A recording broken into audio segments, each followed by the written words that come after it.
Hey, salut tout le monde. Bienvenue au Trio économique. Généralement, vous savez, là, on essaie de faire une petite intro, là, on présente les sujets qu'on va parler, mais là, c'est le Trio économique. Ça ne sert absolument à rien parce qu'on a probablement seté des sujets. Vincent a préparé les études qu'il veut nous présenter par ces sujets-là. Puis dans 5 minutes à peu près, je vais fucker le chien et poser une question, puis il va prendre 15 minutes à répondre, puis ce ne sera pas le sujet principal. Fait que comme commencer à connaître la sauce. Fait qu'on est prêt à commencer le trio économique après 15 minutes de setup de micro à Vincent qui ne marchait pas encore, C'était pas 15 comme minutes. d'habitude. Arrête. Hey, 15 minutes Ça a duré. facile, man. Premièrement, toi, t'es arrivé une demi-heure en retard, fait que tu peux te l'enfoncer ou je pense que tu peux te l'enfoncer. Deuxièmement, ça a pris 2 minutes. OK? Calme-toi. Ouais. C'est bon, on commence. Le problème, c'est que tu entendais ta voix, puis après ça, on ne l'entendait plus, mais nous autres, on l'entend encore, par exemple. C'est ça qui est. Je sais, ça, c'est qui la est- partie C'est difficile. agressant. C'est un peu comme suivre les débats de l'Assemblée nationale. Ouais. T'aimerais mieux pas entendre Non, quoi que ce soit. J'aimerais t'insulter en te disant que tu es aussi pire qu'eux autres, mais quand même, je te ferai pas ça. Là. Non. Je pense qu'il y a des limites à quel point. Mais moi, je trouve que c'est quand même. Comment je pourrais dire ça? Ils sont drôles, mais ils le savent pas. T'sais. C'est ça. Non, mais tu sais, quand tu fais des efforts pour être comique, c'est correct. Quand tu fais des efforts pour être comique par inadvertance, ça, c'est vraiment triste. Il faut quand même l'avouer, l'autre fois, là, dans son discours inaugural, pas son discours inaugural, mais son speech de départ, là, quand Sol Zanetti a trouvé le moyen de parler de liberté et citer Karl Marx au travers, moi, j'ai trouvé ça quand même assez spectaculaire. C'est presque un art de faire ça, il faut l'avouer. Lui, il n'est pas au courant. Là. Dans sa tête, tout est correct. Mais de mon point de vue, j'étais comme, OK, c'est une belle grosse chire. Non, mais je trouve toujours ça drôle, la définition que plusieurs personnes ont de la liberté. Il y a quelques années, je me souviens, il y a quelques années, j'avais eu un débat avec quelques années, plus que 10 ans maintenant, Simon-Pierre Diamond, qui était de la DQ, ouais, c'est ça. L'étoile filante. Une étoile filante. Il n'était pas méchant comme gars, mais ça te montrait. On avait une discussion sur les principes libéraux. Puis à un moment donné, je dis, ben, la liberté, c'est important. Puis je le dis de même. Ouais, mais là, la liberté, ça veut pas dire que tu as le droit de faire tout ce que tu veux dans le monde. Là. Ça veut pas dire que tu as le droit de je suis libre d'être pédo. Puis c'était ça son argument. Puis il dit, ça va là. Penses-tu que tu devrais être libre de faire tout ce que tu veux? J'ai dit, non, c'est pas comme ça que c'est défini. Il y a des limites. Puis c'est pas la même chose que licence. Là. Les gens pensent que liberté, ça veut dire licence, que tu peux faire tout ce que tu veux. Mais License to non. kill. Non, mais c'est. Mais c'est tout le temps ça, la technique, c'est que quand tu as un principe ou une idée à défendre, ben, t'as bien du monde que pour la discréditer, ils vont en faire une caricature absolument. C'est comme quand tu parles d'anarchie, mettons. Il n'y a personne d'un penseur anarchiste qui a dit que ouais, ben là, il allait avoir aucune règle, ça va être le free fall, tu vas avoir le droit de tuer les autres, puis tout. Mais quand tu as quelqu'un, genre, qui connaît pas ça, il est comme c'est ça, toi, tu veux le chaos, tu veux l'anarchie, puis tu là, ouais, non, c'est pas tout à fait ça. Je pense pas que c'est viable tant que ça, là, un système anarchique. Là, mais c'est pas la version de gauche. Puis des fois, là, ça, c'est quand c'est la caricature, mais des fois, tu as la version caricaturale, mais une personne qui pense qu'il veut le dire bien, comme par exemple ça, les Zanetti, où est-ce que dans sa tête, ce qu'il faut, c'est pour être libre, il faut que l'État se sert de sa coercition, de ses pouvoirs coercitifs pour prendre à une personne et redonner à lui pour que lui ait plus de choix et donc soit plus libre qu'il l'aurait été. Dans la tête de bien du monde, la liberté là, dans leur tête, c'est le film La Purge. Là, là, tu dis, come on, c'est tellement pas ça, là, mais c'est pas grave. On vous pardonne, vous qui ne sachez point. Ouais. Mais moi, ce que j'aime le plus, c'est la définition de la liberté de quelqu'un qui est membre d'un parti libéral. Ça, en général, c'est vraiment elle qui est la plus raffinée. Tu sais, mettons que tu demandes à Justin Trudeau, c'est quoi pour lui la liberté? Je serais vraiment curieux d'entendre. Non, je veux pas entendre ça. Je veux pas entendre la réponse, tout simplement parce que... En fait, il faudrait demander à la personne qui parle dans l'oreillette, elle pourrait nous le dire, parce que lui, je sais pas s'il est au courant. mais peu importe c'est quoi, je veux pas entendre la réponse, tout simplement parce que à un moment donné, il y a des limites à ce que mon cœur peut prendre. Oui, ben c'est ça, là. Quand même, on voudrait pas que le cœur te lâche.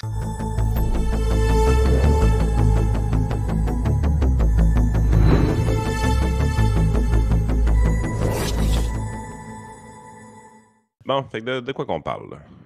Le On salaire avait, minimum? on avait une bévie de choses qui nous intéressaient. On avait Stéphanie Gramont dans la presse qui nous expliquait que l'inflation était en partie due par les monopoles dans les épiceries. Euh, Oui. écoute, Oh, oui. ceux qui sont en audio, là, la face que Yann vient de faire, 100 000 Tabarnak! 100 000 Non, mais ta face. By the way, je veux juste dire pour là, ça sera plus d'actualité quand le podcast va être je suis public. Là, tanné, là. mais pour Monsieur Marissal, les clémentines sont en spécial. Fait qu'il peut. Quoi? Il peut. Non, c'est parce que cette semaine, il était en breakdown parce qu'il avait vu une caisse de clémentines à 7 au IGA ou je sais pas trop. Là, fait que là, ils sont à 3 et quelque chose. Là, fait que Ouais, mais c'est parce qu'il capotait parce qu'il annonçait qu'il était à 12 la semaine avant. C'était un rabais, genre. Hey, sérieux, là. Les politiciens qui parlent d'économie, là. Ah, c'est pas chic. C'est vraiment, vraiment pas chic. Puis les journalistes économiques qui parlent d'économie là, au Québec. Là. Effectivement, je sais pas lequel des deux je suis Ouais. plus. J'ai plus tendance à être frustré à l'égard de. Ah, c'est plus les journalistes économiques. Tu sais, je veux dire, tu te crées une réputation où est-ce qu'on te voit. Tu sais, parce qu'elle écrit des bons textes de temps en temps, là, Stéphanie Gramont. Elle a vraiment fait des bonnes choses. Une horloge brisée a raison 2 fois par jour. Hein. Non, mais tu sais, quand ils s'en tiennent aux faits, généralement, puis qu'ils sont loin du politique, tu sais, mettons qu'elle t'explique c'est quoi l'avantage d'un REER ou c'est pour quelle raison la RRQ faut retarder un peu ça, ou des choses comme ça. Il y a plusieurs bons textes de Stéphanie Gramont qui sont carrément des références dans l'industrie de la finance personnelle. Là. Elle ne fait pas juste du mal. Fait que, ils se construisent une réputation avec des bons textes de qualité de cette façon-là. Puis ils vont tout démolir ça la journée qu'ils essaient d'avoir l'air intelligent puis de parler d'économie quand ça touche un peu la politique. Ouais, ben ça d'ailleurs, j'ai jamais compris. Mais là, j'essaie de retrouver son texte.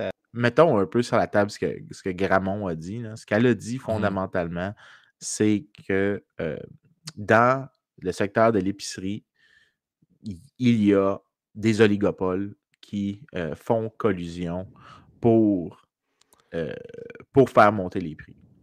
Hey. C'est l'entièreté de son argument, mais là, tu le vois dans ce cas-là, dans l'inflation.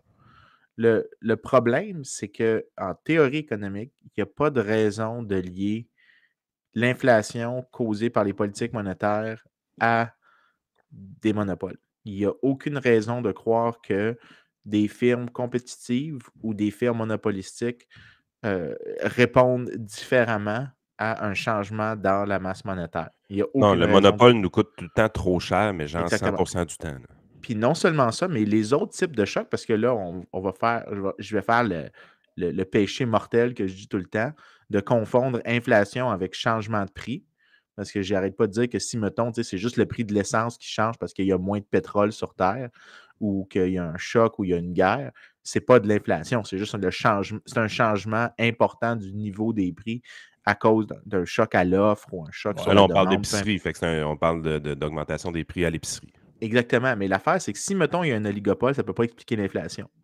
Parce que ce qui se passe, c'est que quand c'est des chocs sur l'offre, puis là, tu peux voir avec les autres textes que Mme Gramont a déjà écrit sur les chaînes d'approvisionnement, parce qu'elle s'est prononcée sur le sujet. Si, disons, il y a un choc sur les chaînes d'approvisionnement, c'est-à-dire c'est un choc sur le côté de l'offre, s'il y a un choc sur le côté de l'offre, ça veut dire que le coût de toutes les unités produites va augmenter. Mais un monopole, la manière dont ça fonctionne, c'est comme il fait face, ou un oligopole, comme ils font face au marché presque tout seul. Quand il y a un choc sur l'offre, sur les coûts de production, ils vont augmenter les prix moins que des firmes compétitives parce qu'ils vont devoir absorber, eux, une partie du choc sur les coûts, tandis que dans des firmes compétitives, le choc est entièrement repassé aux consommateurs. Donc, théorie économique 101, j'ai fait une question d'examen que mes étudiants avaient l'année passée. J'ai trouvé ça vraiment drôle. Je l'ai donné à mes étudiants de maîtrise. J'ai dit 2 économies, toutes choses étant égales, sont toutes pareilles. La seule différence, c'est qu'il y en a une qui a beaucoup de monopole, l'autre n'a pas beaucoup de monopole, puis il y a un choc sur l'offre qui affecte les coûts de production de toutes les firmes, puis toutes les firmes sont égales, mettons. Je dis laquelle des deux va avoir la plus grosse augmentation des prix? Pas le niveau le plus élevé, la plus grande augmentation. C'est l'économie compétitive qui va avoir la plus grande augmentation. L'économie non compétitive, où il y a des monopoles, va avoir une plus petite augmentation, même si le niveau est déjà plus élevé. Mais tu ne peux pas expliquer la vitesse assez importante de l'inflation au Canada en parlant des monopoles, en fait, à toute fin pratique, ça limite Ouais, la parce que vitesse de changement des prix j'aurais tendance à penser que relativement aux autres. j'aurais tendance à penser que pour un monopole, son objectif, c'est de se maintenir dans le temps aussi. Donc, elle ne doit pas nécessairement, le monopole ou l'oligopole ne doit pas se mettre le public à dos. Donc, s'il y a un choc, comme tu dis, puis il y a une augmentation de prix de 10%, par exemple, à passer à la population, ils n'auront pas tendance à le donner tout de suite. Ils vont essayer d'y aller beaucoup plus progressif pour essayer d'amoindrir ce choc-là en se disant, ben, je le prends un peu dans mes profits qui, à la base, sont excessifs de toute façon. Puis, éventuellement, je vais continuer à passer la facture dans le temps. Fait que comme ça va être plus smooth. Et cette smoothness-là va m'assurer que le clash envers le public ne sera pas trop grand et qu'il n'y aura pas une demande de la part des gouvernements pour venir briser mon monopole ou mon oligopole. Moi, dans ma perspective, si j'étais un dirigeant d'oligopole, ce serait ma façon de voir. Mais essayons de ne pas frustrer trop rapidement le consommateur pour qu'il demande au gouvernement de briser notre avantage net. Ouais. Fait que, il y a une logique à ça. Dans le marché compétitif, tu peux juste pas faire ça. C'est une question de survie là, de passer l'augmentation de coûts au consommateur. Oui, non seulement ça, mais si tu le passes pas au complet, un de tes concurrents, excuse-moi, si tu le passes en partie, puis tes concurrents font la même chose, toutes les firmes vont quitter le marché. Puis si toi, tu en passes moins que la partie, toi puis tes concurrents ne le font pas, toi, tu vas saigner, puis tu vas devoir quitter le marché tout seul. Il n'y a aucune firme qui fait ça dans un marché compétitif. Mais l'autre affaire qui est vraiment débile, puis c'est pas juste l'absence de logique, parce que le raisonnement ici, je ne m'attends pas à ce qu'un journaliste comprenne ça. Si je demande cette question-là des étudiants de maîtrise, c'est pas une question que je m'attendrais à ce qu'un journaliste comprenne. C'est normal. Puis, je ne vais pas l'enlever là-dessus, mais par contre, l'idée que les. Comment c'est la réussite de cette question-là, juste pour le fun? C'est une question qui est vraiment échouée, généralement? C'est dur d'évaluer la réussite à mes questions d'examen parce que ce que je fais tout le temps, c'est que je donne aux étudiants genre 48 heures pour le take-home. Puis c'est des questions, il y en a des faciles. Il y a 3 blocs. Puis je leur dis, vous devez choisir à l'intérieur de chacun des blocs 2 des 3 questions. Fait que les étudiants qui choisissent cette question-là sont ceux qui se sentent la plus confortable avec. Okay. Donc, le taux de réussite pourrait être de 100%, mais j'ai genre 30% des étudiants qui ont pris cette question-là. Donc, tu sais, ça veut. Je ne peux pas savoir si ceux qui ont décidé de répondre 2 autres dans ce bloc de questions-là. Si c'est parce qu'ils ne savaient pas quoi répondre à celle-là ou qui aurait répondu à la mauvaise chose. C'est dur de le mesurer. Là. Mais celle-là, dans mon examen, je dois admettre que je pense que c'était la plus facile de celle que moi j'assigne parce que apparemment, mes examens sont très pénibles. Mais en fait, les étudiants, ils aiment. Je vais faire une petite parenthèse. La réaction que j'ai de mes étudiants, généralement, c'est que je fais des examens vraiment différents de tout le monde. Mes questions sont vraiment très difficiles. Puis tu ne peux pas aller dans le manuel. Il faut vraiment que tu fasses l'effort de pratique. Mais je donne des périodes de temps vraiment plus élevées. Donc, normalement, les enfants ont des examens où est-ce qu'ils sont assis, puis ils ont 2 heures pour faire ça. Moi, je leur dis, vous avez 48 heures pour faire l'examen. Vous pouvez choisir des blocs de questions que vous voulez répondre. Donc, vous avez un élément de choix là-dedans. Il y a une grande conciliation, pareil, dans ça. Là. Oui, et puis ça, je dis, mais vous pouvez en plus vous consulter entre vous, puis vous pouvez répondre à plusieurs, puis ça ne me dérange pas. C'est juste que si vous mettez tous vos œufs dans le même panier, puis vous faites confiance à un doute de faire l'examen pour vous, c'est possible qu'il y ait la mauvaise réponse, puis que vous couliez tous. Donc, ce qui se passe, c'est que les étudiants sont encouragés à collaborer. Ils ont des examens qui sont en substance beaucoup, je dirais même 10 à 15 fois plus difficiles que d'habitude, mais la manière dont je les laisse faire, je pense que ça arrive à la même chose qu'un examen normal. Puis les étudiants, jusqu'à maintenant, j'ai des bonnes réactions. Fait que ça, c'est pour la maîtrise. Pour le bac, je ne pense pas que je pourrais faire ça, mais pour la maîtrise, ils sont très cohérents. Même au doctorat aussi, parce qu'ils sont ensemble puis ils se tiennent ensemble, ils peuvent se jaser. Mais, parenthèse fermée, là, la chose la plus ridicule, c'est l'idée que les épiceries sont des oligopoles. Ça, c'est la partie la plus sidérante de l'argument. Pour que tu aies une des conditions que pour du market power, c'est qu'il doit y avoir des barrières à l'entrée. Les arguments du nombre de firmes dans l'industrie, c'est l'argument le plus con. Parce que, par exemple, tu vas aux États-Unis et tu regardes, je pense que c'était un de mes amis qui m'avait fait remarquer ça, j'avais trouvé ça vraiment drôle. Les gens vont souvent prendre genre les données sur la concentration industrielle. Mais si tu vas aux États-Unis, genre il y a peut-être 10-15 ans, il y avait dans le marché des manufacturiers, des fabricants de cellulaires, il y avait une seule firme qui avait 100% de toute la production, et là, le mot production ici est important, 100% de toute la production des cellulaires aux États-Unis. C'était Motorola dans le temps. Puis là, dans cette définition-là, l'industrie du téléphone cellulaire était un monopole. Bien, premièrement, c'est pas vrai, parce que la donnée ici, elle fait aucun sens, parce que tu avais les autres téléphones étaient importés. Mais aussi, c'est pas si difficile que ça, rentrer dans le marché du téléphone puis d'inventer un nouveau produit. Parce que tu regardes quand ce fait-là sortait sur Motorola. C'est quoi, c'est Nokia qui avait comme compétiteur à l'époque, qui était gigantesque? Ah oui, moi, je me souviens d'Ericsson aussi dans le temps. Hey, Nokia, là, les gens, ils savent pas, mais je pense... C'était huge. C'est suédois, je pense. Hein? Nokia, si je ne me trompe pas. Je pense que c'était finlandais. Finlandais, en tout cas, peu importe. La bourse de son pays, c'était le 2/3 de l'indice, c'était Nokia. Là. Oh oui. Il y a eu beaucoup de hit and run là-dedans, puis finalement, ça a fait des BlackBerry Research c'est ça, j'allais dire. BlackBerry, c'est incroyable. Mais le nombre, ce qui détermine vraiment la compétition dans une industrie, c'est pas le nombre de firmes, c'est la capacité ou non pour des joueurs d'entrer, de faire des raids à toute fin pratique, si une firme qui est tout seule agit comme un monopole. Puis juste la menace d'entrée, souvent, est suffisante pour générer des conditions compétitives, même s'il y a juste une firme.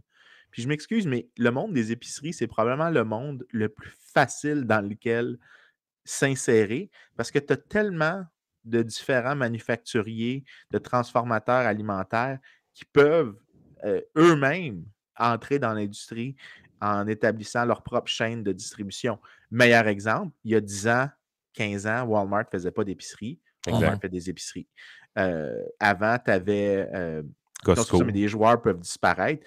Je ne sais pas s'il y a des gens qui se souviennent de Steinberg au Québec, où tu avais aussi à Montréal, ça, c'est dans le coin des Italiens, tu avais Esposito, qui était mon épicerie préférée parce qu'il vendait plein de trucs italiens. Puis c'était super le fun. Puis mon père étant italien, c'était le fun d'y aller avec lui. Mais cette épicerie-là, les nombres de chaînes ont largement disparu. Dans le temps, tu avais... le nombre de petites épiceries Marché Richelieu. Marché Richelieu. Ça existe encore, Marché Richelieu. Ah oui, ça existe encore. J'en ai pas vu. En fait, ça a presque disparu, puis ils ont absorbé les Bonichois. Tu avais une autre petite chaîne là, de ça n'a pas été intégré avec Métro. Il me semble que j'ai un souvenir ça vague. Se peut aussi. Mais c'est ça, mais l'idée qu'il y a des oligopoles dans les épiceries, c'est vraiment parce que si tu vas au bureau de la concurrence, puis ça, c'est ma plus grande critique du bureau de la concurrence, c'est que la plupart des économistes qui sont là, il y a vraiment la moitié du staff, ce n'est pas des économistes, c'est des avocats. Puis c'est déjà un très mauvais départ pour faire de l'analyse. L'autre aussi, c'est qu'il y a un effet de sélection dans qui travaille au bureau de la concurrence. C'est ceux généralement qui... Je te jure que c'est l'économiste qui se retrouve au bureau de la concurrence, c'est pas l'économiste médian. Tu as un effet de sélection, tu as des économistes qui croient, qui font partie de l'école de pensée, que c'est le nombre de firmes qui détermine la compétition, qui vont pas participer au cadre auquel moi j'adhère. Ça ne veut pas dire qu'ils sont nécessairement mauvais, mais l'effet que ça a, c'est que tu as comme un sous-ensemble d'économistes qui font peut-être 20, 30 de la profession, qui vont être super bloqués, qui vont être super cohérents au bureau de la concurrence. Ouais. Puis là, ils vont avoir d'être 100% du bureau de la concurrence, mais à cause, ça vient avec l'étampe d'autorité du bureau de la concurrence.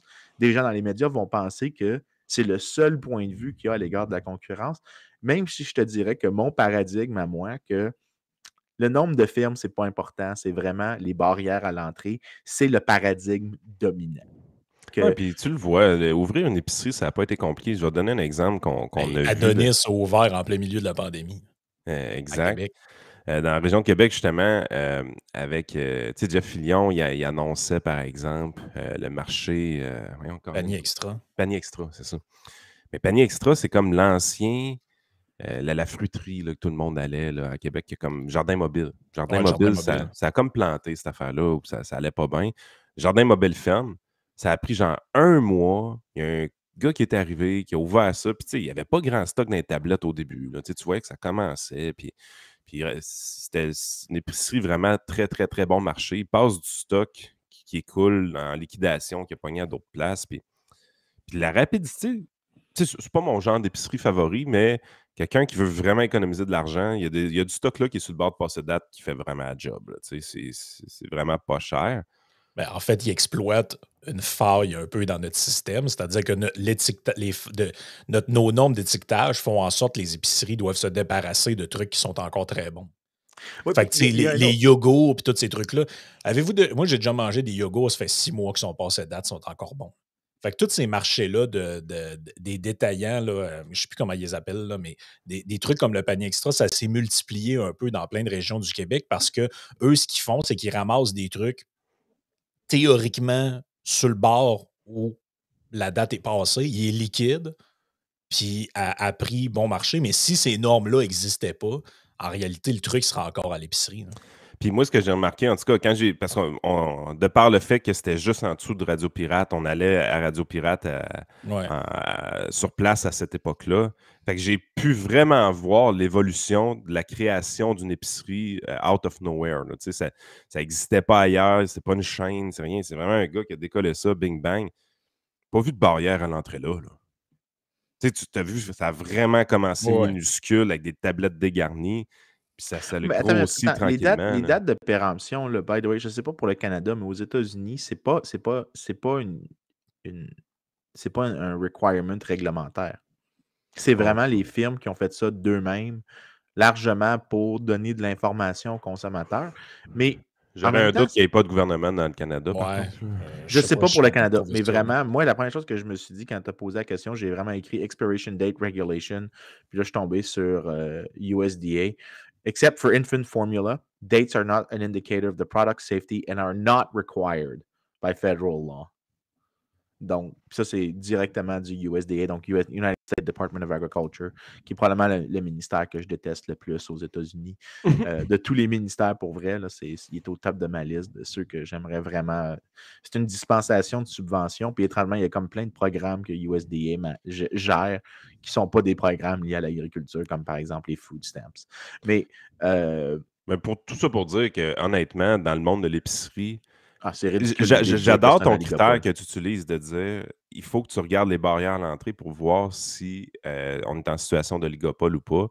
Yep. J'ai pas vu de barrière à l'entrée, honnêtement, suffisante pour empêcher la création d'une épicerie comme ça. Je comprends qu'il y a une tendance à la fusion-acquisition puis à créer des empires gigantesques. Ça, ce bout-là, je le comprends. On Non, parle mais d'une c'est industrie qui est... pas mauvais, ça. Hein? Je sais. Je ne suis pas un retard. Là. Tu peux prendre pour acquis que je le savais. Non, mais pour les auditeurs. Peut-être qu'on a tout- des gens de Sortons les poubelles qui sont de cette catégorie-là Oui. de gens Fair que tu enough. viens de décrire. Fair enough. Ça, c'est des retards pour vrai. Mais l'affaire, c'est effectivement, tu sais, c'est une industrie qui, naturellement, va avoir des gains de productivité importants avec la centralisation de la chaîne de logistique. Tu sais, je veux dire, il y a un avantage à avoir des entrepôts gigantesques avec des camions qui sortent à tous les jours, avec des inventaires en temps réel, électronique. Tu sais, tu es vraiment dans une position où est-ce que bigger is better dans le monde de l'épicerie. Parce que justement, pour avoir des accès technologiques, des développements technologiques qui permettent d'avoir une chaîne de logistique aussi efficace, ça prend quand même une base, ça prend quelque chose d'un peu plus gros. Mais ça n'empêche pas que demain matin, un joueur peut ouvrir très, très rapidement dans un marché de niche. Pensons au supermarché Avril. Il n'y avait rien de ça au Québec il y a je ne sais pas combien d'années. Ça n'existait pas. Là. Les Avril à cette heure, ça pousse partout. Tu regardes un nouveau développement de outlets. Généralement, il va y avoir un Avril dedans. Ça vient carrément avec les nouveaux outlets qui rouvrent. Alors qu'en réalité, il n'y avait même pas d'outlets il y a 20 ans, là, en plus. On était tous dans des centres d'achat. Mais le pire, c'est qu'il Excuse vient Vincent, d'avoir- juste préciser quelque chose. Je fais ce que les journalistes ne font pas. Je m'auto-fact-check. Et là, je suis sur le site de la MAPAC et effectivement, Vincent avait la bonne intuition. Vendre ou donner un produit dont la date de conservation est dépassée. Aucune disposition légale n'oblige un exploitant à jeter un aliment dont la date limite de conservation est dépassée. Toutefois, il doit effectuer une rotation appropriée des aliments et il a toujours la responsabilité de vendre ou même de donner des produits propres à la consommation.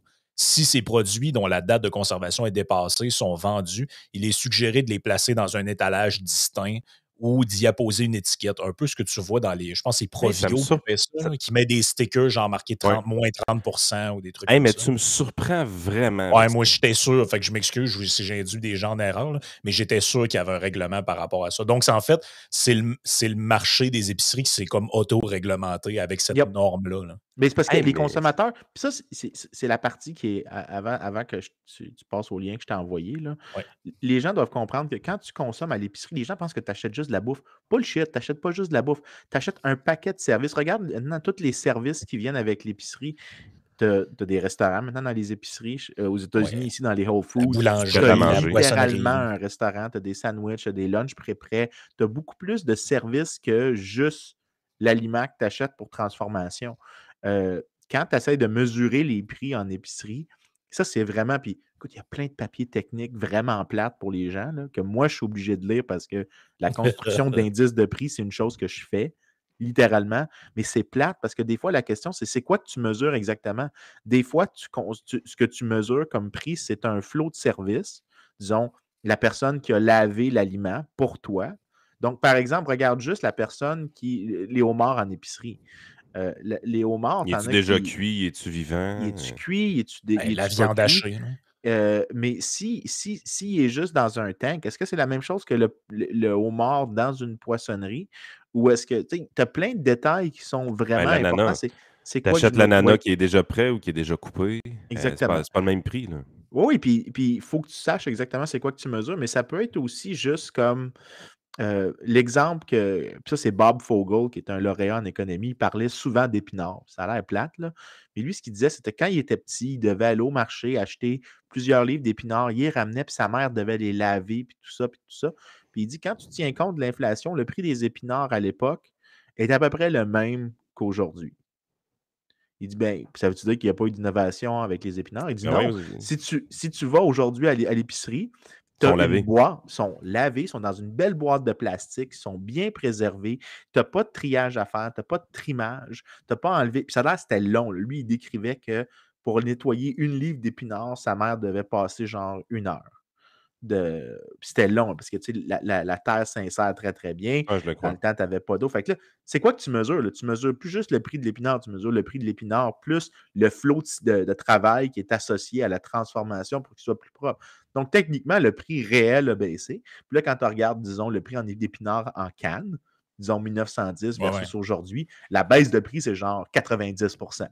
ouais. Ce qui est incroyable, ajouté pour l'inflation. Ce Parce qui que est c'est ça, tu n'achètes absolument pas juste fabuleux. un aliment, tu achètes ton propre temps libre, en fait. Oh oui. C'est Puis, comme quand tu de achètes un nos jours, paquet de champignons qui est comme en vrac puis un peu pas nettoyé, ou l'autre à côté où ils sont tous nettoyés puis sont tranchés en tranches. Ben là, oui. qu'est-ce que tu fais quand tu fais ça? Tu le payes plus cher, mais tu achètes ton propre temps libre ou tu n'as pas eu à nettoyer, couper, trancher tes champignons. Mais l'affaire, c'est que ça, c'est ce que les journalistes ne comprennent pas.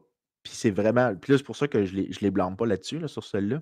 Mais tous ces services-là qui viennent à côté, que les épiceries fournissent, c'est des services qu'on consomme plus parce qu'on est plus riche. C'est des Ouais. affaires que si on était pauvre, on ne pourrait pas se permettre. Le Mais prêt à manger en 1960, c'est pas populaire, là. non. McDo, là, la raison que c'était innovateur en 1960, c'était vraiment que c'était hyper rapide. Mais les Américains n'avaient pas le temps de prendre 15 minutes pour sortir de leur chemin. Ils n'avaient même pas le temps, tu sais, c'était avant Un l'auto même. take-out à l'époque, parce que j'ai écouté le film de McDo, puis j'ai lu le livre aussi là, du monsieur Croc, je ne me rappelle plus Croc. son nom. Croc. Ouais. Vraiment, je n'ai déjà parlé dans un podcast. Très bon livre, très bon film. Le film et le livre ne sont pas pareils. Vous allez triper à lire ça. Puis justement, l'innovation de McDo, c'était dans le temps. C'était pas la qualité de la bouffe. Puis, il était freak sur la standardisation. Tu sais, la frite, il faut qu'elle soit parfaite. Peut-être, on comprend ce bout-là dans le film. Mais la vraie innovation, c'est que les concurrents de McDo, c'était des drive-thru. Puis, ça prenait 20 à 25 minutes à te faire servir une bouffe qui était pas très chaude. Tu arrivais au McDo, tu faisais la file, tu avais ton burger, tu mangeais, tu partais. C'était ça l'innovation. C'est pas une grosse innovation, vous allez dire, mais c'était tellement une bonne innovation, il y avait des méga files. Puis ça faisait moins long de faire la file pour avoir ton McDo que d'aller de toute façon dans un autre De drive-thru t'asseoir d'un dans un concurrent. restaurant avec quelqu'un, avec un serveur qui te l'amène à ta table. Mais là, tu vois, toutes ces choses-là, là, dans les dernières, puis ça peut s'appliquer pour le McDo, mais ça peut s'appliquer aussi pour les épiceries dans les dernières 15 ans, ça s'est fait très rapidement, là, ces changements-là, où est-ce qu'on Ah est oui. passé d'une épicerie dans laquelle on allait juste acheter des choses que nous-mêmes on a transformées à la maison à ce qui va être transformé pour nous. Mais toutes ces choses-là, on les mesure. Je veux dire, on n'est pas capable de capturer, d'ajuster facilement pour ça, mais c'est parce qu'on est devenu tellement riche dans les dernières 15 années que, puis c'est comme c'est ce qu'on appelle un bien normal, mais supérieur, dans le sens que nos revenus Ouais. augmentent de 1%, on augmente nos dépenses sur les trucs déjà prêts en épicerie de plus que 1%. Bien, le résultat, c'est qu'on a l'air de montrer qu'il y a une augmentation des prix, mais ce n'est pas vraiment une augmentation des prix. Fait qu'il y a un biais dans la partie, puis ça, c'est super bien documenté. Ça Mm. s'appelle le biais hédonique. Il y Je a vais un donner un biais autre exemple par super rapport à bien ça. documenté dans les indices de prix à l'inflation. C'est pour ça que quand tu prends n'importe quel indice de prix à l'inflation, là, peu importe, mettons dans les périodes normales, là, pas comme maintenant, tu enlèves à peu près un point de pourcentage. Fait que si l'inflation est à 3%, en réalité, l'inflation est probablement à 1%. Ça, c'est vraiment intéressant parce que ce biais-là, tu sais, mettons, vous prenez le prix du téléphone cellulaire. Il a augmenté comment dans les 15 dernières années? Fait que prenez votre téléphone cellulaire de 2007-2008, les premiers Apple qui sortaient, Il des a affaires baissé, de by même. the way. Le prix, tu sais, ouais, ou il a augmenté, baissé, tu sais, il n'a pas doublé, OK? Ça, c'est à peu près sûr. Mais t'es vraiment, là, tu regardes ça, tu dis, crème, à ta peu. C'est pas la même machine, là. Le Mais non. téléphone cellulaire d'aujourd'hui versus celui de 2007, c'est hallucinant. Parce que moi, là, depuis que j'ai ce téléphone cellulaire-là, ben même, je te dirais des 2-3 versions avant lui, j'ai plus de scanner dans ma maison. Puis on a beaucoup de scannage à faire dans le business d'industrie financière. Je n'ai pas besoin d'un scanner. Il y a tellement une bonne caméra là-dessus, avec des bonnes applications de scan qui font en sorte que j'ai été capable de sortir les scanners de ma maison. Un scanner, pas industriel, mais commercial, c'est 1000 pièces par 2 ans à peu près que ça me coûtait. On remplaçait les scanners à peu près aux 2 ans dans notre business. Puis c'était 1000 pièces de l'achat, ce type de scanner-là qu'on avait. À cette heure, c'est nos téléphones qui scannent. C'est hallucinant là, quand tu y penses. Là. Quelle autre chose qu'on a pu éliminer de notre vie de tous les jours grâce à ces téléphones-là, c'est la quantité d'outils technologiques que ça remplace. Fait que, à un moment donné, tu es là, tu te dis, OK, oui, il y a la mesure de l'inflation, il y a la croissance des prix des téléphones qui doit être mesurée, mais je veux dire, il y a des rabais aussi avec ces téléphones-là. Là. Ça nous évite d'avoir besoin de d'autres technologies dans nos vies. Oui, puis toutes ces affaires-là sont vraiment dures à mesurer. Fait que c'est pour ça que quand tu prends l'indice des prix l'indice des Hey, prix à la consommation, là, je vais vous montrer quelque chose pour aller dans le sens de ce que tu disais, Yann et Vincent. Là. Je suis tombé sur un site qui s'appelle Timeline Price for Cell Phones. Ça, c'est ça ressemble tellement à mon premier, ça un ressemble tellement au Motorola premier de cellulaire de mon père, ça. 1996. Ça valait 1000 pièces en 1996. Aïe, aïe. Hey, ça Non, fait mais ça, rien, tu ça, là. réalises. Tu réalises-tu que ça veut dire 1000 pièces en 1987? D'ailleurs, en passant, là, une des manières d'ajuster pour le problème que je mentionne, là, c'est que tu arrêtes de diviser parce que tu arrêtes de regarder le prix ajusté pour l'inflation, tu regardes le prix en nombre d'heures travaillées. Parce que ce Ouais. qui se passe, c'est que si, mettons, le prix augmente, parce qu'il y a plus de services consommés dedans que tu consommes maintenant parce que tu es plus riche, mettons, parce que c'est un bien normal, bien, tu vas capturer un peu de l'effet hédonique en divisant, en ayant le prix, ce qu'on appelle le time price.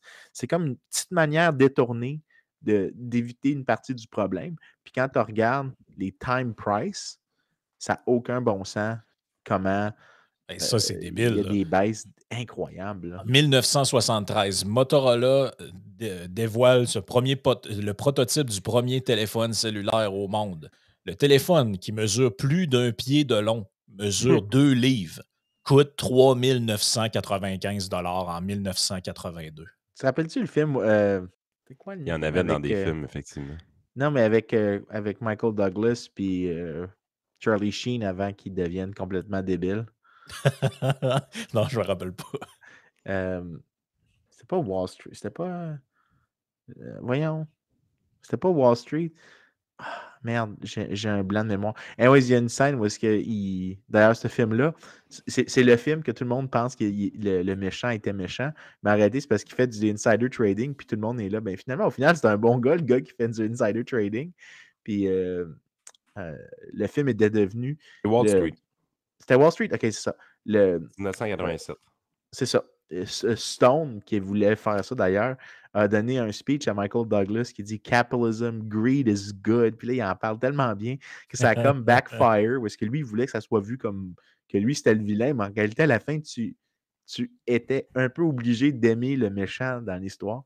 Puis t'aimais aussi le délit d'initié dans ce cas-là. C'était vraiment un film qui avait fait un backfire, que quand il a fait son remake comme 10-15 ans plus tard, ou la suite, il a comme été forcé de faire changer le speech, puis dire ouais, greed is good, but only when. Puis là, il commence à faire tous les qualificatifs, toutes les choses. Puis tu vois que ça l'a gossé, que ça a fait un backfire comme ça. Mais anyways, dans le film, il y a une scène où il y a le téléphone en briques que tu viens de montrer. C'est malade. Puis il est à la plage, puis il dit I will destroy you. Puis il y a une espèce de grosse brique de même sur l'oreille. C'était. Ah, c'est malade. Mais tu sais, est-ce que c'est possible que. J'en reviens un peu à l'histoire de l'épicerie puis du texte de Grandmont. C'est que. Tu sais, l'inflation, c'est relativement quelque chose de nouveau là, pour beaucoup, beaucoup de gens. C'est-à-dire qu'on ne l'a pas vécu. Nous autres, à l'âge qu'on a, on n'a pas vécu vraiment de période inflationniste. 1-2%, c'était pas dans nos priorités. Oui, c'est ça. Mais tu sais, je veux dire, on n'a pas vécu ça d'aller à l'épicerie et tu as l'impression que ça coûte 30 de plus qu'il y a 2 ans, mettons. On n'a pas connu ça. Donc, ça crée, je pense, chez beaucoup de gens, un espèce de sentiment d'injustice ou de frustration.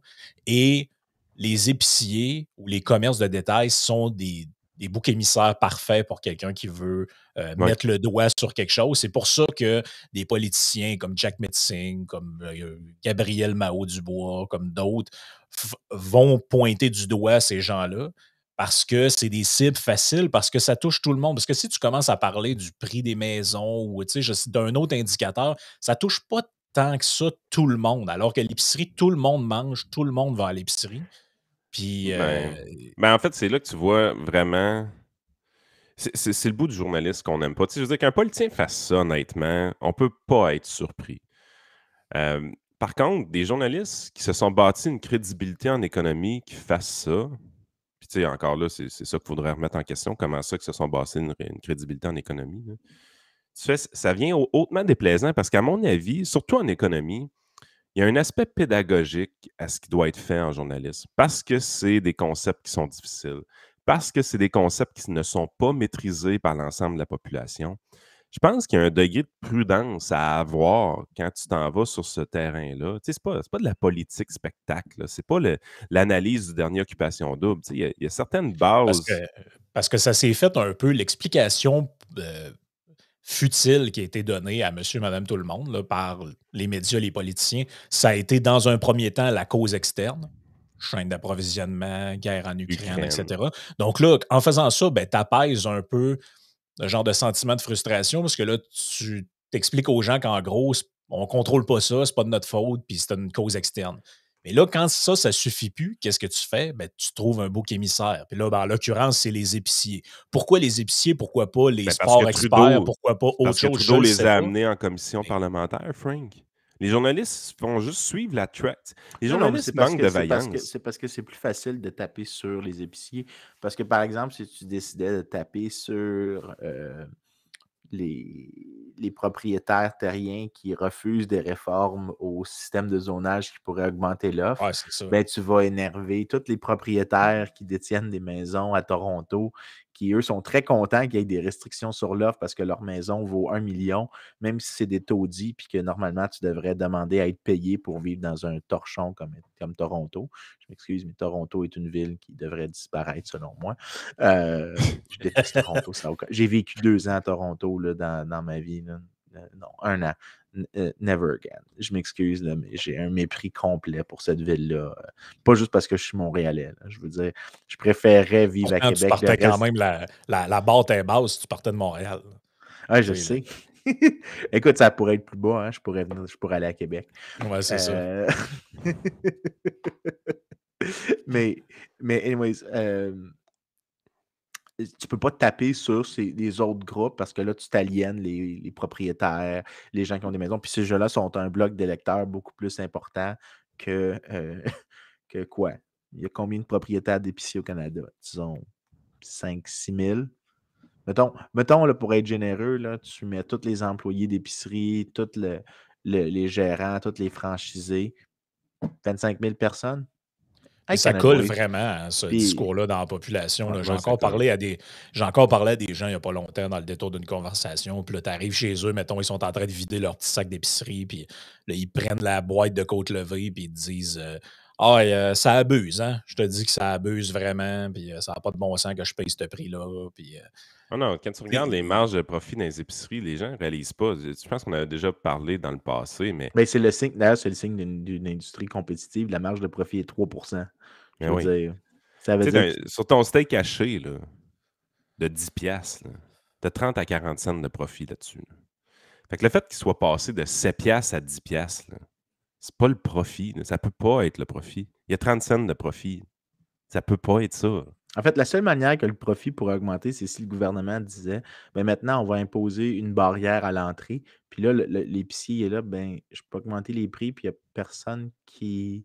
Puis mettons qu'il y a un petit nombre de joueurs. Parce que là, c'est seulement sous la contrainte des barrières à l'entrée que le nombre de joueurs.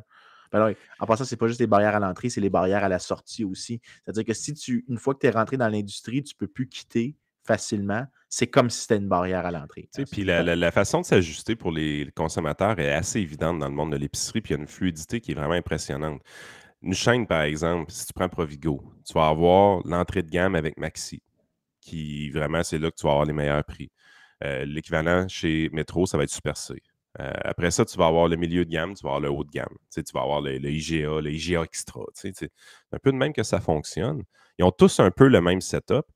Puis, pour s'ajuster à l'inflation, ce qu'on remarque, c'est qu'il y a beaucoup de consommateurs qui sont passés du métro au Super C, qui sont passés du Provigo au Maxi, tout simplement. Puis je pense que c'est des ordres de grandeur comme de 20 à 25 d'augmentation de clientèle dans des Maxi et des Super C versus les autres, par exemple, qui subissent des baisses. Mais une chose est sûre, c'est que présentement, ça se gère par la population, cette inflation-là, parce qu'il y a encore des gens dans les IGA Extra, il y a encore des gens dans les Provigo. Ça, là, j'ai Non, mais remarqué de quoi par rapport à ça. Là. Je m'excuse, je veux juste. Je suis pas d'accord avec toi là-dessus parce que ce qui se passe dans ce cas-là, c'est parce que la raison que les gens doivent faire cet ajustement-là, c'est que les prix augmentent plus vite que les salaires étant un prix, Oui. mais les salaires étant. Mais mon point, c'est que ça ne touche pas tout le monde de la même façon. C'est plus Non, ça que je veux dire. effectivement, mais ça ne veut pas dire que les gens ne souffrent pas de l'inflation. Ça veut dire qu'ils doivent sacrifier des services parce Oui. que tu continues de. Tu fais en sorte que les salaires réels tombent pendant un moment. Puis que les gens sont obligés de se déplacer. Mais à la limite, si les salaires finissent par augmenter éventuellement, parce qu'ils vont rattraper un jour, les gens vont juste se redéplacer éventuellement vers ça. C'est juste pour une période transitoire. Je pense pas que les gens de chez Maxi et autre chose devraient s'attendre à ce que ça dure. De toute façon, là, les gens qui pensent que je suis péjoratif envers Maxi ou Super C, dites-vous une affaire, j'ai toujours dit la même chose. Ces deux épiceries-là, ou même le Walmart, je pense qu'il vient quand même compétitionner en termes de prix beaucoup, ces épiceries-là. Vraiment. C'est des épiceries où est-ce que tu retrouves effectivement les gens un peu plus pauvres, les gens de la classe moyenne inférieure et les millionnaires. Parce que tu ne deviens pas millionnaire asti en gaspillant du cash. C'est pas plus compliqué que ça. Mais fait que c'est pas péjoratif de parler de Maxi Super C. Cassez-vous pas la tête. Non, moi, je suis tout le temps rendu là. Ça me gêne pas du tout de le dire. Fait que moi, je rentre dans un Provigo ou un IGA Extra, puis je fais c'est donc bien cher, ça, capoté. Là. Ça me saute aux yeux. Je dis, je vais venir juste chercher quelque chose de très spécifique, puis je vais m'en aller. C'est une exception d'aller dans ce type d'épicerie-là dans ma tête à moi. Là. Mais c'est.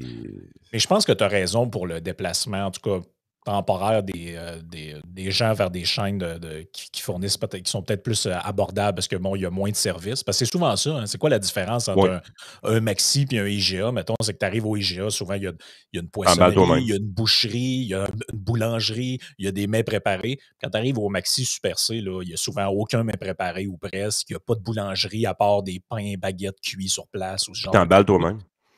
T'emballes toi-même ou même carrément, c'est de plus en plus des caisses rapides avec personne. Là, ce que moi, personnellement, j'adore. Moins de contact humain j'ai, le mieux je me porte là, dans ce genre d'endroit-là. No offense, hein, j'ai rien contre les caissiers et les emballeurs, là, mais j'aime ça faire mes propres shit. Mais ce que j'ai remarqué, c'est que sais, moi, en tant que cheap national, je regarde tout le temps les circulaires. Là. Et depuis que les prix ont commencé à augmenter, je remarque que certaines chaînes qui sont réputées comme étant plus chères ont des rabais très, très agressifs. Et moi, je soupçonne que c'est parce qu'ils voient de la clientèle aller. Fait que, tu sais, il y a comme un effet là, de back and forth là-dedans. Là. Ouais, ça C'est-à-dire, met Ouais, tu sais, justement. mais ça veut dire ça, c'est probablement temporaire. Ouais. C'est la minute que les salaires vont recommencer à augmenter pour que. En fait, en faisant l'hypothèse que la Banque centrale continue de mettre le pied sur le frein pour arrêter de créer de la monnaie, ce que je doute, honnêtement, là, le niveau de commitment. Il est plus fort présentement aux États-Unis qu'au Canada. Au Canada, on est rendu. Dans le commitment, c'est très mollasson. Puis aux États-Unis, il y a encore Je suis un prêt à désir dire que tu as d'augmenter. raison là-dessus, mais il est plus fort, mais ça ne veut pas dire que c'est fort. Hein? Je veux dire, Non. mon C'est kid de relatif. 3 ans, il est plus fort que mon kid de 8 mois, mais il n'est pas exactement très ouais, fort non mais plus. attends un peu, là, au Canada, avec les négociations dans le secteur public où ils sont obligés de proposer des 15 d'augmentation aux fonctionnaires, tu vas voir qu'ils vont avoir hâte que l'inflation arrête aussi. Là. Ben, écoute, j'ai- attends une minute. À mon avis, là. Mettons les fonctionnaires de côté 2 secondes. Là, pour l'affaire de Yann, ce qui se passe présentement, c'est que tu as probablement des gens qui se déplacent entre épiceries, justement, puis que ce que, les épiciers qui ont plus de services ont peur, c'est que les gens développent des habitudes. Parce que des fois, c'est pas facile de changer Ouais. des habitudes que les gens ont, puis que Ça, ces c'est vrai, ça. habitudes-là, que tu deviennes attaché. Puis ça, c'est la raison que les Ça, c'est épiceries, vrai. en réalité, c'est compétitif, mais c'est ce qu'on appelle de la compétition monopolistique. C'est qu'ils se font compétition sur la marque, sur les types de services associés avec la marque. Puis généralement, les consommateurs développent une affection pour une marque et il faut que tu les attires vers une autre marque avec de la publicité, avec des efforts. Les Puis cartes de ce que, fidélité. ben c'est ça. Mais là, si tu as peur que pendant le choc transitoire, qu'il y ait un élément du transitoire présentement qui devienne permanent, ben peut-être que, par exemple, IGA, qui est probablement le plus haut de gamme au Québec, là, avec Adonis, fait des efforts pour attirer des gens, pour conserver un certain nombre de consommateurs, pour que quand les salaires vont revenir au niveau réel qu'ils étaient avant, les gens vont se redéplacer vers eux. Ils vont se redéplacer au complet vers eux, ou du moins la vaste majorité. Ils ne veulent juste pas que les gens disent « Ah, finalement, tu sais, j'aime ça, Maxi, j'aime ça, aller là. » Je pense présentement, puis ils sont en train de se dire c'est mieux de sacrifier un peu de profit maintenant pour conserver le même stream Tout à de fait. revenus dans l'avenir. Mais l'affaire, c'est que c'est coûteux dans le sens, c'est coûteux économiquement parce que tu es en train de forcer des entreprises à faire des choix en deux négatifs, puis lequel des deux est le moins problématique. Tu n'aurais pas eu à faire ce choix-là avec l'inflation. C'est basé uniquement sur le problème que le gouvernement a fait, qui n'est pas des chocs sur le coût, mais des chocs sur la quantité de monnaie en circulation. Je réitère ce point-là que tout, et Mais très c'est peu quand de qu'ils gens ont vont y l'air de arriver? vouloir comprendre. Câlisse, l'inflation, c'est un phénomène monétaire. Mais c'est Tabarnak. quand qu'ils vont y arriver, Vincent? Je veux dire, Arriver à quoi? un moment donné, on est-tu dans la mauvaise foi, là? Je veux Ben dire, là, est-ce que vous PSPP est contournez. rendu, là. Ouais, Ça PSPP est devrait s'en rendu. venir. Là. Ouais, mais tu sais, je veux dire, c'est à quel moment qu'on peut dire que c'est de la mauvaise foi? Parce que là, à un moment donné, il y a des limites Non, être graves, je là. pense qu'à ce point-ci, c'est. Écoute, il y a un autre effet aussi, c'est que ils écoutent beaucoup les économistes des banques, puis j'ai rien contre les économistes des banques en général, mais le Ils sont problème, c'est que biaisés. non, c'est parce que tu peux pas être un vendeur. You can't be a gloom and doom seller. Si ta job, c'est de vendre des investissements. Ben non. Parce que tu es en Exact. train de demander à des gens de venir déposer des fonds chez vous pour que toi, tu les places chez d'autres personnes. Tu vas pas être le doom and gloom guy. Fait que tu as comme Ouais, une c'est sorte comme si d'effet tu de ça. demandes aux concessionnaires au coin de la rue, si tu as le temps d'acheter un char. Là. Oui, Ouais, puis à je pense que l'inverse, le c'est ça doom le and gros. gloom, à l'inverse, le doom and gloom guy, généralement, quand tu grattes un peu, qu'est-ce qu'il fait? Il vend de l'or. Tu sais, c'est à peu près tout le temps ça, là. Il y a toujours quelque chose de même, ouais. C'est hallucinant, là. Mais l'affaire, c'est que, puis ça, c'est vraiment le gros problème des journalistes, puis c'est pas dans le sens qu'ils sont paresseux. Mais en fait, je pense qu'il y a un peu de lâcheté là-dedans. Là. C'est parce que Beaucoup. ceux qui ont intérêt à se prononcer. En fait, je vais conter une anecdote. Milton Friedman était probablement l'économiste qui parlait le mieux aux médias de l'histoire de l'humanité. Il était capable de vulgariser des choses hyper complexes très simplement. Et il y a très peu d'économistes qui sont capables de faire ça. Quand Robert Lucas, qui était aussi un Nobel en économie, 1995, a pris le poste à Friedman à Chicago. Il y a eu le même endowed chair. Des journalistes voulaient rencontrer Lucas. Lucas, qui était un fumeur en série, il fumait il fumait un paquet par conversation. C'était un fumeur comme il était non-stop. Ça n'avait aucun sens. Si tu vois des photos de lui, tu peux voir qu'il fumait genre 3 paquets par jour, à la limite. Ah. Le gars, c'était absolument... Puis il est encore en vie, by the way. Hein? Il y a comme 90 présentement. Il doit avoir des belles dents. Mais il a arrêté. En fait, c'est sa gueule qu'on voit sur les paquets au Québec. Là. Probablement. Mais anyways, le journaliste, il dit, après la première entrevue avec lui, parce qu'il voulait faire la même chose qu'il faisait avec Friedman, il dit, je ne suis pas capable de le comprendre. Le gars, il est clairement brillant, mais je ne suis pas capable de le comprendre. Puis non seulement ça, mais il équivoque toujours. Il fait toujours toutes les nuances nécessaires. Il est dole. Il était dole. Puis la réalité, c'est que Bob Lucas est probablement plus proche de l'économiste médian que Milton Friedman l'était en termes de capacité à vulgariser. Fait que là, ce que tu t'imagines, c'est que déjà là, dans la profession, tu as vraiment une petite proportion de gens qui sont capables de se prononcer publiquement. Dans ceux qui sont capables de se prononcer publiquement, tu as des biais qui vont apparaître qui sont ceux du métier auquel ils vont être associés. C'est soit qu'ils se prononcent pour des raisons idéologiques ou qu'ils se prononcent à cause de le domaine dans lequel ils travaillent. Et là, ce qui se passe, c'est que là, uniquement, cette petite minorité-là devient visible et accessible pour le journaliste, même si ce n'est pas le corpus d'expertise. C'est pour ça que quand les gens disent, ça s'applique aussi à d'autres domaines, hein, quand les gens disent les experts ou la science, souvent, tu as tellement de nuances qui vont disparaître dans ce qui est accessible aux journalistes parce que ceux qui se prononcent publiquement, genre Roxane Borges da Silva, qui est l'exemple classique au Québec, elle se prononce très, très bien, mais elle n'est clairement pas la médiane, puis elle n'est clairement pas représentative. Non seulement ça, mais ce n'est pas une économiste. Fait que, tu sais, elle connaît juste uniquement un petit domaine, puis elle se prononce très, très bien sur ce petit domaine. Et ça, les journalistes vont dire, ben là, c'est l'expert. Il y a un consul pour trop d'affaires, c'est ça que tu veux dire. Il y a un consul pour trop d'affaires, mais là, ce qui se passe, c'est que tu as comme un biais d'accessibilité à l'information, puis tu présumes que ce qui est accessible de manière aléatoire, il n'y a pas un biais dans ce qui devient accessible. En réalité, c'est qu'il y a un prix à payer. Malheureusement, tu as un prix à payer aussi pour prendre la parole publiquement. Tu sais, quand il est question, je trouve le meilleur exemple, c'est l'environnement, mettons. Si on t'invite, on s'attend, les gens des médias, puis visiblement une partie du public, s'attend à ce que le discours que tu tiennes, c'est celui de Laure Varidel, c'est celui d'Équiterre, c'est celui de tous ces organismes-là. Puis quand tu arrives en mode Pierre Desrochers, là, les emails rentrent un en arrière de l'autre, je porterai plainte contre votre institution, telle affaire. Fait que, en fait, les gens qui ont un autre discours, qui peut-être représentent peut-être plus un consensus ou une modération, ou même carrément qui sont de l'autre bord, ça ne leur tente pas de payer tant que ça le prix de se faire écœurer par des gens. Il y a ça aussi. Fait que, ça, je pense que c'est sous-estimé. Mais en fait, ce qu'on aurait besoin de plus, c'est le...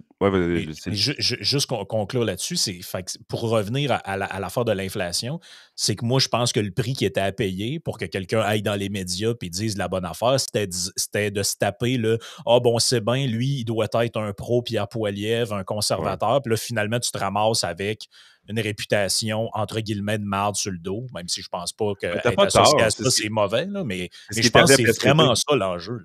C'est ce qui est arrivé avec PSPP. Quand il a parlé comme ça, la question du journaliste qui est venu la première, pourquoi vous avez le même discours que Poilievre? En fait, je pense que ce qu'on a réellement besoin au niveau du journalisme économique, là, je ne mettrai pas tous les journalistes là-dedans, la plupart sont idiots et il n'y a rien à faire qu'eux autres. Mais les journalistes économiques, à un moment donné, il va falloir qu'on ait une base d'économie avec ces gens-là. Là. Oui, mais je comprends ce que tu veux dire, mais moi, je ne suis pas sûr que idiot, c'est le terme qui est employé. Je pense que vraiment, c'est que. Stupide. C'est parce qu'à un moment donné, mauvaise foi. Non, mais c'est juste d'être conscient. Puis ça, c'est. Écoute, là, je vais être généreux, moi. Fait que Frank peut passer générosité en cours. Dès que tu es conscient de tes biais, là, comme personne, que tu sais qu'un des biais, mettons, comme par exemple, moi, ce que je sais comme biais, c'est que j'ai mes biais de confirmation. Si je trouve ce que je pensais déjà, je suis très content, mais en réalité, si ce que je ne veux pas faire, c'est justement pas tomber dans ce biais-là que je sais que je suis susceptible de souffrir de, ben, les journalistes aussi devraient être conscients de c'est quoi leur biais à eux. Puis il n'y a jamais, j'ai pas vu de journalistes Manque qui ont cet d'éducation. exercice, qui ont Un cet biais, ça. exercice critique de dire quelle est la faiblesse à laquelle je suis le plus susceptible de succomber. J'anime une émission d'économie, puis j'ai jamais fait ma macroéconomie dans ma vie, un cours universitaire. Ça se peut-tu, ça? Que ce soit un biais? Ben, tu sais, si ton point de départ, c'est tu veux démontrer que les épiceries font de la greedflation, ben c'est sûr que si tu n'es pas trop attentif à tes billets, puis tu appelles un économiste ou une économiste avec qui tu as, puis elle te répond au téléphone, non, ça n'a pas rapport, là. Moi, je passe pas à la TV pour dire un affaire de même. Ben, est-ce que tu es assez honnête pour changer ton idée là-dessus? Ou tu vas juste appeler du monde jusqu'à temps que tu en trouves un qui accepte de Je venir vais dire ce donner que un toi, tu as envie exemple. d'entendre? J'ai parlé à Stéphane Bruyère hier, qui est un gars d'hypothèque dans la région de Québec, qui annonce sur Radio Pirate. Je l'ai croisé au bureau, puis je jase avec lui. Il a fait des interventions dans les 2 dernières semaines dans les médias avec TVA. Fait que dans l'écosystème médiatique de Québec, ben, ils se connaissent, tu sais, fait qu'il y avait pas de problème. Fait qu'il parlait à Descoteaux, il parlait à Zappa, tout ça. Fait qu'il a fait des entrevues, puis tout était correct, tout sortait, qu'il était bien cité, puis tout ça. Fait qu'évidemment, la gang de TVA Montréal voit ça aller. Ils disent « Hey, il parle bien, ce gars-là. » Fait que La Rock invite Bruyère à passer à son émission. Et pendant le 5 ou le 10 minutes qu'il a à faire avec lui, tout ce que La Rock essaie de faire, c'est de lui faire tenir un discours apocalyptique, puis d'essayer de rendre ça plus gros puis plus épeurant que c'est. Il dit, tu sais, il dit, à un moment donné, moi, c'est fini. Là. Probablement qu'ils me réinviteront plus parce que j'ai pas été capable de dire ce qu'ils voulaient que je dise. Puis de l'autre côté, moi, je suis plus sûr que ça me tente d'y aller parce qu'il essayait de me faire dire quelque chose que j'avais pas le goût de dire. Ouais, puis si t'es pas alerte aux pièges qui te sont tendus dans la manière dont les questions sont faites, Chris, tu peux Mais des finir. fois, Après, t'es dans ton char, tu retournes chez vous, tu te dis, finalement, ils ont réussi à me faire dire de quoi que je pense Mais pas le faire. pire, c'est que c'est même pas des pièges dans le sens que c'est comme qu'il essaye de te faire dire quelque chose que tu veux pas. C'est qu'il essaye de te faire parler sur quelque chose que lui voit complètement différemment de toi, mais toi, tu n'es pas important sur ce que lui a vraiment envie que tu lui dises. C'est comme Ouais, c'est c'est plus ça. subtil que ça. Puis quand je parle de biais, là, c'est vraiment ces affaires-là qui se produisent, ces genres de biais de qui est l'animateur, qu'est-ce que l'animateur a comme priors? C'est quoi l'auditoire auquel il s'adresse? Et est-ce qu'il y a des biais sur les sujets, sur ce qu'il doit choisir? Est-ce qu'il y a des biais dans l'accessibilité au type d'information?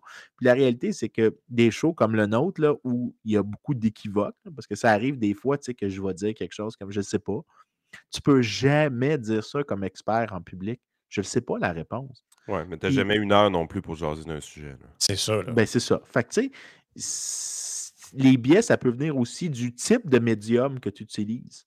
Le podcast a des biais dans lesquels il faut que des fois que tu passes un peu par-dessus certaines nuances, parce que tu veux parler d'un sujet en plus large, mais tu peux parler d'une nuance plus longtemps, mais tu oublies l'aspect général, tu as moins de punch. Il y a tellement de biais que tu dois Ben, moi, tant que tu es conscient de ça, mais j'ai jamais vu cet exercice critique-là chez des journalistes. Puis le meilleur exemple, c'est Laure Varidel dans le débat avec Pierre Desrochers, parce qu'elle a eu un débat en 2006 contre Pierre Desrochers.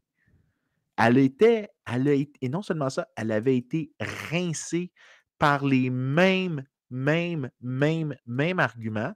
Puis à chaque fois, puis tu l'as entrevu, la clip qui m'a vraiment fait un peu frustré, c'est elle a fait Ah! Elle a fait une sorte de petit soupir irrité. C'était le même petit soupir irrité qu'elle avait fait en 2006, comme si c'était inopportun de lui poser, de questionner son paradigme, de questionner sa manière de voir il est les choses. disqualifié d'office. Mais il y a 13 ans entre ces deux entrevues-là. Et dans les 13 ans, mais l'entrevue, dans le temps, la première, elle avait circulé beaucoup. Là. C'était à la limite une petite légende dans la droite québécoise et même elle circulait encore sur Internet. Dans le temps, il y avait Radio Ego. Je ne sais pas si vous vous souvenez de ça. Ils avaient la clip là-dessus. Ça avait duré longtemps. Il n'y a aucun journaliste qui a senti le besoin de poser des questions de suivi à Mme Varidel. Et elle, donc, n'a pas senti le besoin de faire un investissement pour s'exposer à l'argumentaire de Pierre Desrochers, de telle sorte que 13 ans plus tard, elle est tout aussi surprise que la première fois comme si c'était une vierge à l'argument de M. Desrochers, qu'elle n'avait jamais rencontré cet argument-là. Mais ça, c'est probablement l'image en une semaine du manque d'effort à être conscient des biais auxquels on a, parce que n'importe qui a vu la réaction de Varidel à Desrochers aurait probablement juste regardé un peu qu'est-ce exactement que Desrochers dit que Ça reste que Varidel ne partage pas, puis pourquoi il y a eu un clash comme ça, puis une réponse aussi viscérale de Varidel. Encore une fois, Mais c'était insultant, là. ce qui manque définitivement au Québec, je pense que ça clash énormément. Tu sais, je veux dire, il y a des innocenteries qui se disent par les journalistes économiques québécois que, tu sais, tu retrouves pas dans Bloomberg, que tu retrouves pas dans le Wall Street Journal. Tu sais, à un moment donné, c'est rendu grotesque et grossier. Puis la principale raison, c'est qu'à peu près tous ceux-là qu'on veut qui parlent de finance et d'économie n'ont pas d'éducation en finance ou en économie. C'est pas pour rien que Pierre-Yves McSween a un bon succès dans ce qu'il fait. Christy, c'est à peu près le seul journaliste économique qui a étudié là-dedans. C'est un Et encore là, comptable. c'est de la comptabilité. Là. Merci. C'est très important que tu le dises. Tu sais, je veux dire, c'est pas que Pierre-Yves McSween est exceptionnel. Christy, c'est le seul qui a un peu de compétences dans le domaine. Exceptionnel. Les autres, là, la manière qu'on remplissait les rôles de journaliste économique, c'est ouais. Un journal normal, ça parle d'actualité, de faits divers, de sport, puis au milieu, il y a une couple de pages financières et économiques. Qui c'est qu'on met là? Je ne sais pas. Y a-t-il quelqu'un qui. Ah, prends le nouveau, là, prends le jeune. Ouais, mais j'ai étudié en communication, c'est pas grave. Là. Lis en anglais, traduis un peu. T'es-tu bilingue? Ouais, ben, traduis un peu, mets ça là-dedans. Puis fais des bons textes, traduis de l'anglais. Là, puis un moment donné, tu vas comprendre. Puis un moment donné, là, tu vas te créer une réputation, puis ça va être toi le journaliste économique du journal. Ben, tu avais eu une entrevue, puis après ça, on va passer sur Patreon dans un autre sujet beaucoup moins généreux. Mais tu avais eu une entrevue maintenant de Gérald Filion où il disait qu'avant de rentrer en onde, la première fois qu'on lui a demandé de faire ça, il ne savait pas c'était quoi le Dow Jones. God, tu sais, Y a-tu dit ça à voix haute? Oh oui, il a dit ça pour de faudrait que je retrouve l'audio. Je pense que tout le monde en parle, hein? C'était à tout le monde en parle, je pense. Tu sais, parce qu'en gros, Guillaume Lepage, il avait Tu ne demandé. devrais même pas te vanter de ça. Non, moi, je même l'aurais pas- caché, Non. honnêtement. Il y a un côté bonhomme, là, tu sais, il y a un côté bonhomie dans son histoire. là, C'est qu'il dit un peu candidement, un peu pour dire, en Oui, gros, ben, mais j'ai ça travaillé, veut j'ai dire, réussi à me rendre là. ça veut mais dire que tu penses que tu peux apprendre ces affaires-là sur le tas, puis que C'est pas parce que tu as eu 250 économistes différents dans ton studio que tu es rendu capable de comprendre ce qu'ils te disent. ouais. Mais les sciences sociales au sens large ont ce défaut-là, c'est que bien des gens pensent que, tu sais, parce que tu verrais jamais ça. Il y a personne qui dirait, hey, il y a personne qui trouverait ça normal quelqu'un qui est amené à la télé pour faire des chroniques de médecine, il savait pas c'était quoi un cœur ou un cerveau avant de rentrer sur le plateau, puis qu'on l'écoute pareil. Mais les sciences sociales n'ont pas la crédibilité malheureusement, dans bien des cas, de sciences plus naturelles ou exactes, ce n'est pas le terme que vous voulez utiliser. Fait qu'on pense que tout le monde qui lit un peu là-dessus peut se prononcer puis que c'est bien correct. Mais malheureusement, si vous faites venir un pharmacien ou un médecin ou un physicien ou un géologue, tout le monde a conscience que tu ne peux pas être l'expert en géologie sur le plateau puis avoir fait un cours en théâtre. Écoute, je vais dire de quoi là-dessus, là, puis ça, on peut passer au Patreon. Mon collègue ici, Tyler Cowen, m'a fait part de quelque chose qui lui, il a le blog Marginal Revolution. Il écrit pour Bloomberg toutes les semaines. C'est une star dans le monde économique. Là, OK? Mais Tyler a publié beaucoup d'articles scientifiques. Puis à un moment donné, moi, j'ai dit que un de mes collègues dit pourquoi tu blogues pas plus? Pourquoi tu n'écris pas plus dans les médias? Pourquoi tu n'essayes pas de te prononcer plus souvent? Je le dis, je le fais uniquement quand je suis bien payé. C'est littéralement ça. Ou pour le fun avec des amis. Mais Caribbean Island. Caribbean Island. C'est important. Mais j'ai dit, je ne veux pas le faire parce que des fois, je ne sais pas exactement ce que je pense sur un sujet. Puis Tyler, il me dit, Vincent a le bon réflexe. Il dit, moi, ça m'a pris pendant comme 20 ans, Tyler, il publiait des articles scientifiques pour comprendre ce que lui-même pensait avant d'en venir à faire des chroniques toutes les semaines. Parce qu'à un moment donné, tu as construit un capital intellectuel de ce que suffisant pour faire ça. Puis ça m'a fait, quand il a dit ça, ça m'a fait regretter mes 2 années au Journal de Montréal.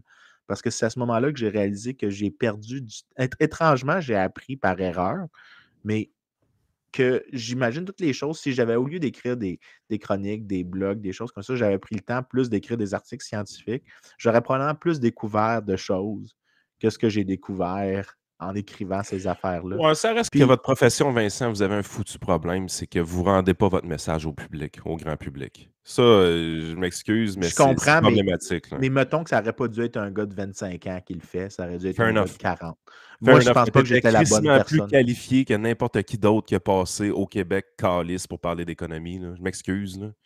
Ouais, ça me fait Garde. La preuve. Je comprends ce que tu dis pour toi au niveau individuel, mais sacrément, dans le temps que tu écrivais dans le Journal de Montréal comme économiste, tu étais vraiment meilleur que n'importe qui d'autre. Là. C'est comme Nathalie El-Grabli. Là. Elle fait pas des grosses recherches pour parler, là, mais elle fait pas mal plus de bien que de mal en écrivant dans le journal. Là. Oh oui, oh oui. Puis, Mais écoute, aussitôt que quelqu'un arrive avec un minimum de rigueur, sérieux, tu le remarques tout de suite. Là. Fais juste voir les articles que David Decotto a écrits dans le journal depuis un bout. Là. Moi, je ne m'étais pas aperçu qu'il en écrivait. Là, mané, genre, hein, c'est David qui écrit ça. Puis là, tu le vois tout de suite, la manière dont les faits C'est sont différent. apportés. Puis là, tu es comme, OK, là, il y a comme un autre niveau de structure. Puis ça manque beaucoup, malheureusement. Non, c'est pour ça, parce que je comprends que dans un contexte où est-ce que tu es PhD, tu veux enseigner, tu veux faire beaucoup de recherches, tu peux voir le journal comme étant une perte de temps, définitivement. Je comprends ce bout-là pour toi. Mais Christy, au moins, tu as une compétence que tu peux partager, sacrifice. Là, tu sais, je veux dire, on est moi, je pogné sais, mais ce que avec... je dis, ce On que est je pogné dis, de c'est que Stéphanie Gramont, calice. On oui, veut des mais gars comme toi à la place. je comprends, mais l'idée, c'est que tu peux pas. Ce que je dis, c'est que tu peux pas vraiment le faire. Je pense pas que tu peux être capable de faire du commentaire chaque semaine. euh, Sauf si c'était Mathieu Bock-Côté, là, qui a une érudition quand même assez incroyable. Mais à Oh, mais tu fais l'exception de niaiserie en certains. masse, casse pas ta tête. Oui, mais tu pourrais dire que des fois, moi, j'écris des niaiseries aussi. Là. Tu peux dire que même si tu es d'accord avec moi en général, je suis sûr que tu dirais la même chose. Si j'avais à écrire chaque semaine. Mais en réalité, c'est que les chances que tu dises des niaiseries ou que tu dises des choses folles sont beaucoup plus grandes, sont beaucoup plus petites, excuse-moi, si tu as passé plusieurs années à Oh, oui. comprendre ce que tu veux dire. Puis à un moment donné, Parce que ça toi, confirme, ça parce que toi, confirme tu le point. t'imposes la perfection, Vincent. Je comprends ce que tu dis. Tu t'imposes un devoir de quasi-perfection. Tu ne veux pas dire de fausseté, ainsi de suite. Mais ce serait le fun que les journalistes aient de la rigueur comme ça de temps en temps. Oui, mais moi, ce Ouais. que ça confirme aussi, c'est, tu sais, quand on disait que quand je dis arrêter de lire les journaux, là, arrêtez de lire des gens Oui, mais qui ça doivent n'arrivera faire pas, ça. un Oui, opinion. mais Je ça sais. n'arrivera pas. Les gens vont les lire pareil, les journaux. Oui, mais en même temps, je regarde juste ce qu'on fait, là, le temps, le 1 heure que les gens ont fait en écoutant nous autres, c'est 1 heure qu'ils n'ont pas passé en lisant d'autres médias Oui, traditionnels, puis ils ont probablement cru. mais c'est mon point, Puis, Vincent, c'est que naturellement, vous ne le faites pas. Sérieusement, je OK, je t'appelle comprends ce pas que tu pour veux dire. faire, je t'appelle pas pour faire ce podcast-là. Là. Tu le fais-tu? En fait, je le partirais, je ne saurais pas comment partir ça tout seul.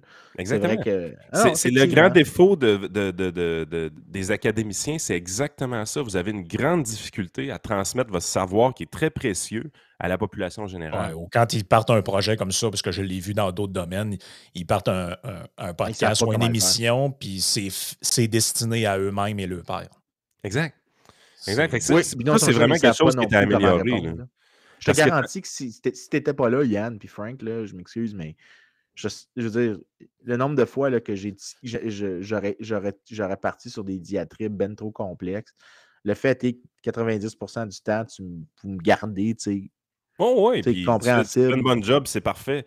Mais c'est ça qu'on a besoin.